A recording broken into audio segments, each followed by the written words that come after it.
Por isso que quando a gente fala de vocação na Igreja Presbiteriana do Brasil, a denominação a qual eu sirvo, a gente fala que é importante o chamado interior, mas ele precisa ser confirmado por uma percepção exterior. A igreja à sua volta, os discípulos de Jesus ao seu redor, eles têm que perceber essa vocação. Então, quando alguém é encaminhado para o nosso processo, né, antes da ordenação, passa para os nossos concílios, né, no nosso caso lá o presbitério e tudo mais, ele passa pelo conselho da igreja local e vai subindo, primeiro, ele tem que ser percebido por outras pessoas, né? Esse cara tem chamado. As pessoas percebem nele essa vocação ao ministério. Outras pessoas estão avalizando, estão dizendo, é isso mesmo. A gente tem percebido Deus fazer algo por meio da vida dele. A gente tem percebido como Deus o tem chamado para experimentar o ministério. Então isso é sensacional. E aí a gente fecha. Então, para poder tomar decisão, o pessoal que está aí, né, pensando, eu preciso fazer uma escolha, o que eu vou fazer, os mais jovens ficam pensando na profissão que vai seguir, ou sobre emprego, ou algumas coisas em relacionamentos. Experimente isso, né? Ore, leia a Bíblia e ouça pessoas maduras, discípulos e discípulas de Jesus maduros ao seu redor. Agora, para quem está em casa, por exemplo, quem se converteu dentro de um lar onde não tem nenhum convertido. Uhum. E geralmente, quando a gente se converte, a gente está cheio de Espírito Santo e a gente quer que as pessoas vivam o sobrenatural que nós começamos a viver. Como fazer isso? Porque tem muitas pessoas que se convertem, a família não se converteu, às vezes até esposas ou esposos que se converteram depois e ficam desesperados. Eu recebo muito direct. Lise, eu me converti, meu marido ainda não se converteu. Como proceder nesse caso? Essa família já começa a ser abençoada, biblicamente falando, né, por conta dessa pessoa que teve seus olhos abertos. Então isso já é sensacional, é algo que vai acontecendo.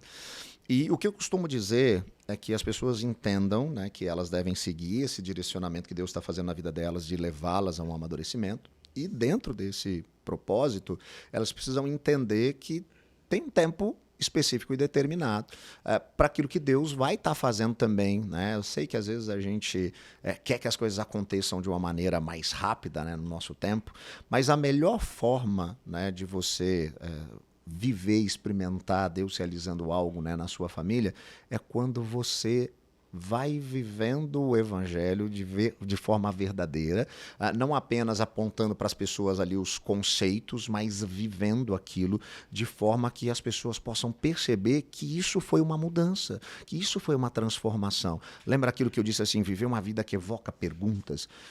E aí o cônjuge vai olhar e dizer assim, opa, tem alguma coisa errada acontecendo, né? Quero viver o que ela vive. Tá estranho esse negócio. A pessoa não era assim, agora ela é. E ela começa a ver esses aspectos positivos. E aí ela quer viver isso, né? Ela quer experimentar disso. Então, muitas vezes a pessoa se converte e ela quer, né, ficar brigando ou discutindo aspectos teológicos e bíblicos. Eu falo assim, viva o evangelho, transborde do evangelho. Se você for perguntado sobre alguma questão específica a respeito do evangelho, né, ou sobre a Bíblia, você responda de maneira objetiva, porque você conhece, mas mais do que isso, né, transborde disso, transborde desses elementos, né, que vão impactar. E aí a pessoa vai estar mais disposta a ouvir, né? Então isso faz sentido, tanto dentro da questão da família, mas eu diria que é o melhor caminho para a gente seguir se a gente pensar a evangelização como um todo, ou deveria ser assim, né?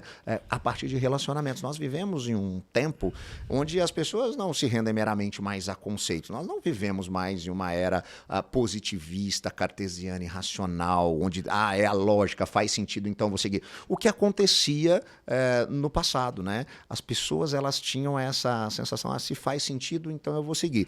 Eu tive uma vez o privilégio de estar lá no Eton College, em Chicago, onde tem o Museu do Billy Graham, que foi talvez um dos grandes pregadores, avivalistas e tal, né? E é sensacional, você via ali aqueles vídeos, aquelas fotos, 250, 300 mil pessoas, e aí ele apresentava o evangelho, e as pessoas iam lá à frente e depois procuravam uma igreja, elas entendiam, olhavam para aquele conceito, fazia sentido, elas se rendiam aos conceitos. Hoje a gente não vê esse tipo de coisa. Será que a gente não tem mais tão bons pregadores? Não, nós temos bons pregadores. Hoje a gente tem uma dinâmica, né, no mundo contemporâneo, onde as pessoas elas funcionam, elas processam a coisa de forma diferente.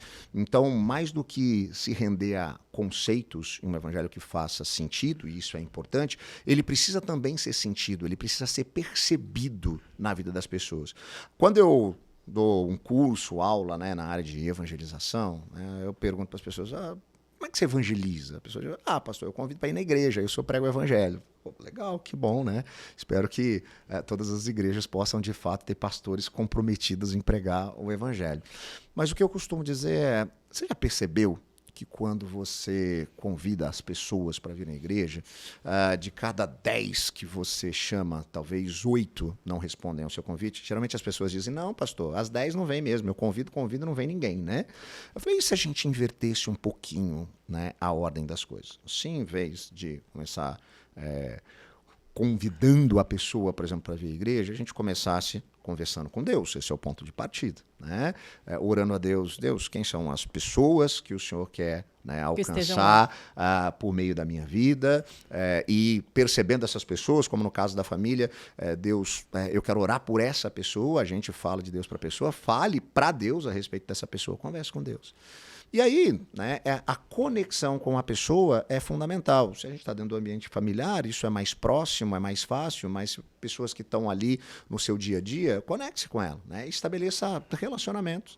Eu, quando comecei, né, o ministério da área de plantação de igreja, né, eu tive a experiência de, logo no início do meu ministério, plantar uma igreja ali na região de Campinas, uma cidade chamada Jaguariúna. Estou vivendo, né, novamente essa experiência hoje dentro de Campinas, plantando a igreja metropolitana.